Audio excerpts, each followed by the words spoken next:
यानी ये जो हम सुनते सुनाते हैं कि हिंदू जो है मार के रख देंगे, काट के रख देंगे, कुछ भी नहीं है, सब झूठ है। क्यों झूठ है? क्योंकि हम खुद अपनी आंखों से देख के आए भाई। हिंदू और मुसलमान तो वहाँ पे यूं है।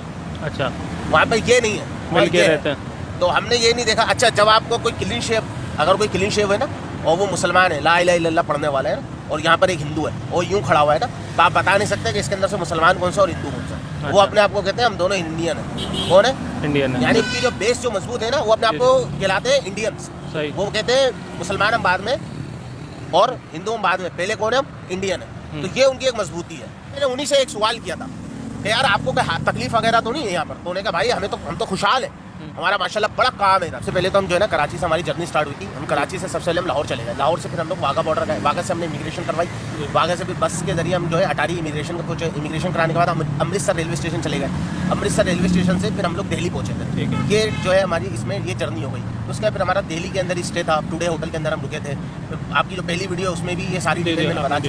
अब बाकी मजीद डिटेल में अगर इसमें जाएंगे तो इसी में हमारी पूरी वीडियो हो जाएगी। बिल्कुल बिल्कुल। अच्छा, तो याया भाई ये बताए कि देखो, अब कंपैरिजन की तो बात हम करेंगे ही नहीं, ठीक है। पाकिस्तान इंडिया का कई लोग को अच्छा भी लगा, कई लोग बुरा भी मानते हैं। मैं जनरली आपसे पूछूंगा कि वहाँ जाके आपको कितना चेंज फील हुआ, कितना मतलब जैसे हम यहाँ से पाकिस्तान से हम किसी यूरोपियन कंट्री में जाते हैं, किसी और जगह जाते हैं, तो वहाँ एक अलग ज़ाहिर है, मैं तो नहीं गया, जैसे वो दुबई जाते हैं, तो इंडिया में जाके आपको कितना चेंज फील हुआ? क्या टेक्नोलॉजी के हवाले से, रोड्स के हवाले से, सफाई के हवाले से, ओवरऑल क्या आपकी मतलब फीलिंग्स थी उस वक्त जाके? मतलब क्या आपको महसूस हुआ वहाँ जाके? देखिए, सबसे पहले तो ये कि हम बात करते हैं टेक्नोलॉजी की, ठीक है। पिछली वीडियो में मैंने ये अर्ज किया था कि टेक्नोलॉजी में वो हमसे ज़्यादा फास्ट है। हमसे हमारी तो बात ही नहीं, हम तो कंपैरिजन तो कर ही नहीं, तो हमारा और उनका बनता भी नहीं है, ठीक है। ये बात तो मैं 12 दफ़ा बोल चुका हूँ और मैंने इससे पहले भी जितने भी यूट्यूबर्स ने वीडियो बनाई उनको भी यही बात मैंने अर्ज की कि हमारा उनका कंपैरिजन बनता ही नहीं है। टेक्नोलॉजी में वो हमसे ज़्यादा आगे हैं। उनके पास जो है ना इलेक्ट्रिक व्हीकल्स के अंदर उनके पास जो है बहुत ज़्यादा व्हीकल्स हैं। यहाँ तक कि उनके जो रिक्शे भी है ना वो भी इलेक्ट्रिक हैं। और दूसरी बात ये है कि 200 यूनिट्स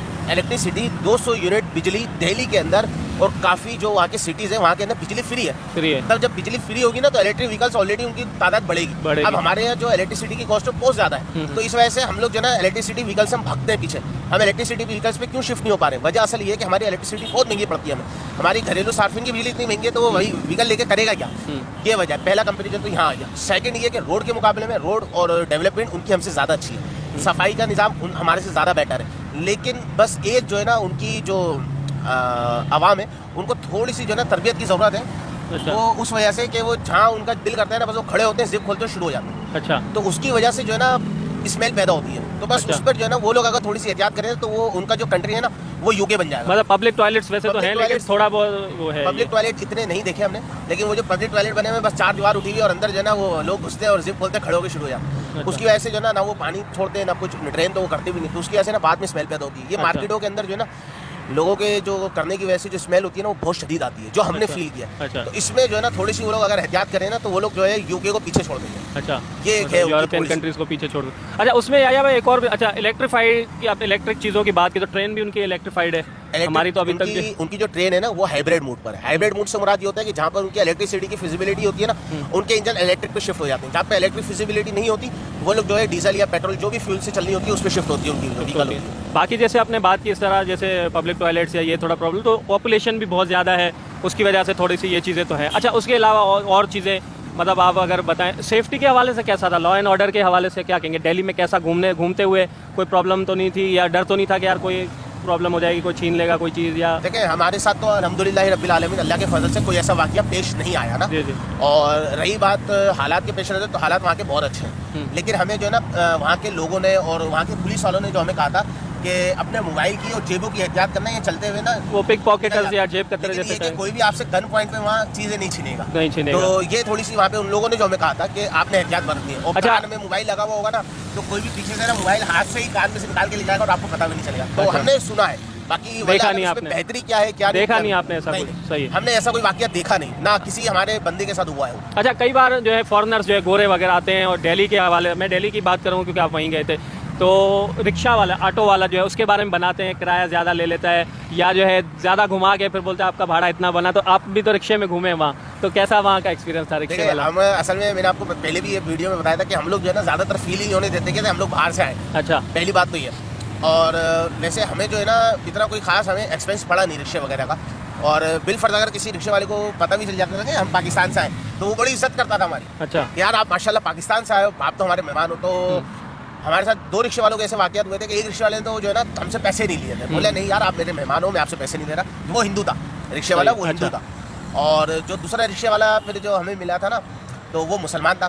तो उस रिक्शे वाले ने हमें चाय पिलाई थी। अच्छा। चाय भी बहुत अच्छी पिलाई। दोनों के रवैये में कोई फर्क था? कोई फर्क नहीं था। अच्छा। दोनों मेहमान नवाज थे, वो तो ऐसे मिल रहे थे जैसे हमारे इलाके में रहते हो। और आपके जो है माशाल्लाह से आपने सुन्नत रखी है, दाढ़ी आपने रखी हुई है, ठीक है। इस हुलिये के हवाले से, क्योंकि ज़ाहिर है वहाँ जनरली तो हिंदू ज़्यादा आपको नज़र आ रहे हो, क्योंकि वो ज़ाहिर है हिंदू मेजोरिटी एक कंट्री है, तो उस हवाले से आपने कहीं फील किया कि यार मेरी दाढ़ी होने या मैं टोपी पहने हुए हूँ तो उस वजह से किसी ने ऐसे मुंह ख़राब किया हो या इस तरह देखा हो या किसी से बात की हो जाके, तो उसका रिस्पॉन्स मतलब आपका कैसा एक्सपीरियंस रहा? मैं जनरली पूछा क्योंकि मैं कभी ज्ञान हूँ ना मुझे इसकी। देखिए अल्लाह का फजल है, अल्हम्दुलिल्लाह पैदा बड़े हुए दाढ़ी आई, हमने दाढ़ी रखी। जी जी, मेरी शादी भी अल्हम्दुलिल्लाह दाढ़ी में हुई है। नहीं वहाँ मैं जनरल मैं उसी की तरफ आ रहा हूँ। तो वहाँ की रही बात, तो हमें इस सुन्नत से कोई तकलीफ आज तक पैदा नहीं हुई, ना इंडिया में हुई है ना कराची में हुई है। और रही बात इंडिया की, तो इंडिया के अंदर दाढ़ी देखकर जो है ना लोग ये नहीं कहते थे कि ये कोई टेररिज्म है या दहशतगर्दी या XYZ, इस तरह का कोई भी हमें अल्फाज किसी ने इस अल्फाज से नहीं पुकारा, क्योंकि जनरली तो उनको नहीं पता। हाँ, जनरली तो उनको नहीं पता कि आप पाकिस्तानी हो, तो एक इंडियन मुस्लिम ही समझ। उस सेंस में मैं ये आपसे क्वेश्चन कर रहा हूँ। अब वो इंडियन समझे या पाकिस्तानी समझे, लेकिन हमें इससे कोई अल्हम्दुलिल्लाह हमें तकलीफ नहीं। या टोपी पहनने टोपी से भी अल्हम्दुलिल्लाह, इमामे से भी अल्हम्दुलिल्लाह, हमें किसी ने कुछ वहाँ पर तनकीद का निशाना नहीं बनाया कि आपने ये क्यों रखी थी। अल्हम्दुलिल्लाह इससे हमें कोई लोगों को वहाँ पे दाढ़ी से कोई मतलब नहीं। अच्छा, एक और चीज़ पे आते हैं कि मुस्लिम्स की उस पर बात पे तो आते हैं, ज़ाहिर है उनसे ज़्यादा आपका वास्ता इसलिए पड़ा हो कि दरगाह पे भी आप गए, फिर जामा मस्जिद के आसपास के एरिया में भी काफ़ी मेजॉरिटी जो है शॉप्स वगैरह दूसरी चीज़ें। लेकिन उससे पहले मैं आपको वहाँ के अपने जैसे रिक्शा वाले का तो बताया, और इस तरह के जो है वहाँ के लोगों से आप मिले, जो हिंदू कम्युनिटी के जो लोगों से, तो उनका कैसा रिस्पॉन्स आपके साथ एज अ मुस्लिम या पाकिस्तानी भी आप बताएं। मैं आपको ना इसके अंदर 2 बातें शेयर करता हूँ, एक मुस्लिम्स की और एक हिंदू की। तो एक हमारे एक दोस्त है, ठीक है, वो दिल्ली में ही रहते थे, तो वो मेरे छोटे भाई के दोस्त